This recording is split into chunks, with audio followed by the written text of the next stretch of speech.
amis auditeurs, bonjour, c'est Dani avec vous en ce vendredi 29 octobre où nous fêtons Narcisse. Bonne fête à vous et un joyeux anniversaire aux personnes qui sont nées ce jour.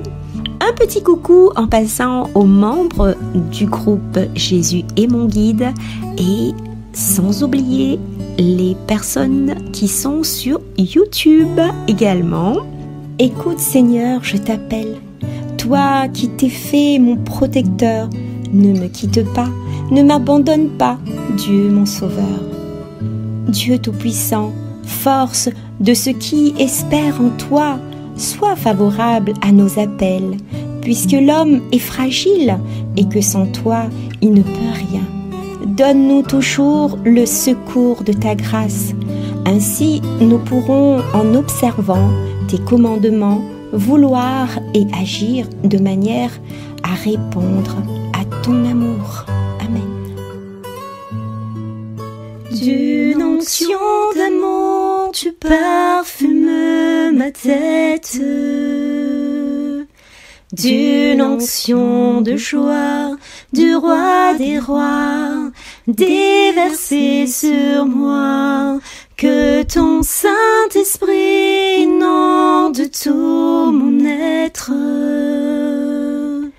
D'une onction de joie, du roi des rois, déversée sur moi, d'une onction de joie, du roi des rois, déversé sur moi.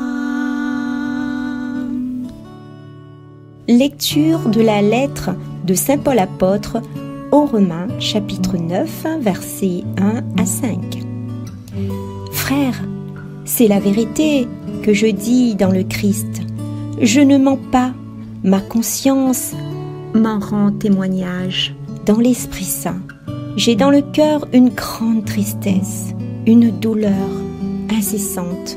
Moi-même, pour les Juifs, mes frères de race, je souhaiterais être anathème, séparé du Christ. Ils sont en effet israélites, ils sont l'adoption, la gloire, les alliances, la législation, le culte, les promesses de Dieu. Ils sont les patriarches, et c'est de leur race que le Christ est né, lui qui est au-dessus de tout. Dieu béni pour les siècles. Amen.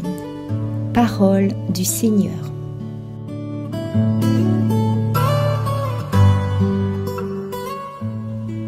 Dans ce passage, Paul exprime très fortement sa grande tristesse, sa douleur incessante de voir que beaucoup de Juifs n'ont pas reconnu le Christ. Il parle avec des mots forts et du plus profond de son cœur. C'est du sentiment, de la tendresse pure. Il va même souhaiter être anathème, se séparer du Christ, si cela pouvait aider ce peuple juif. Face à cette partie de population que Paul nous parle, il se sent désarmé. Ayant lui aussi vécu cette situation avant sa conversion dans les alentours de Damas, étant lui-même ancien persécuteur des chrétiens, Paul cite 7 valeurs du peuple juif. L'adoption, la gloire, les alliances, la loi, le culte, les promesses de Dieu, les patriarches. 7, comme un chiffre symbolique de perfection, de plénitude. Et une 8e valeur, le Christ est juif, donc toujours héritier de la promesse et de l'alliance.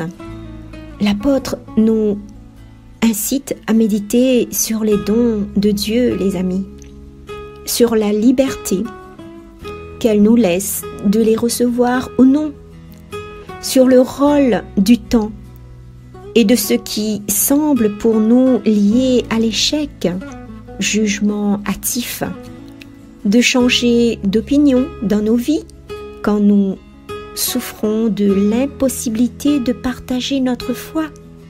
Dieu n'a pas rejeté son peuple. Sa parole dans toutes les Écritures concerne le peuple juif est toujours d'actualité. Israël est toujours le peuple élu. Et pour l'affirmer, Paul jure en quelque sorte, solennellement, dans l'Esprit Saint. Écoutons ce beau chant de Corinne Lafitte, Écoute Israël.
Glorifie le Seigneur, Jérusalem.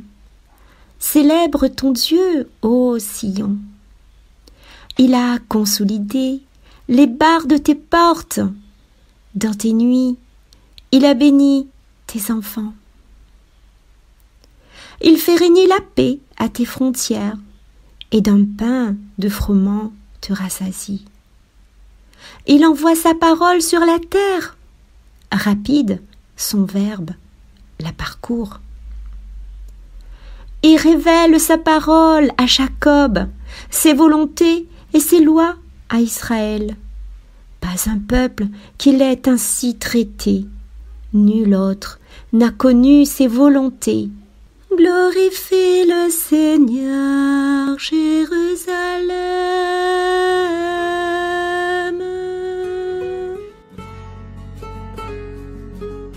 Fidèles, c'est déjà la fin. Merci à vous pour votre écoute. Je vous souhaite à tous une belle et sainte journée. Je vous laisse avec un beau chant. Louez, louez, gloire à Jésus. Au revoir à tous, à très bientôt. Louez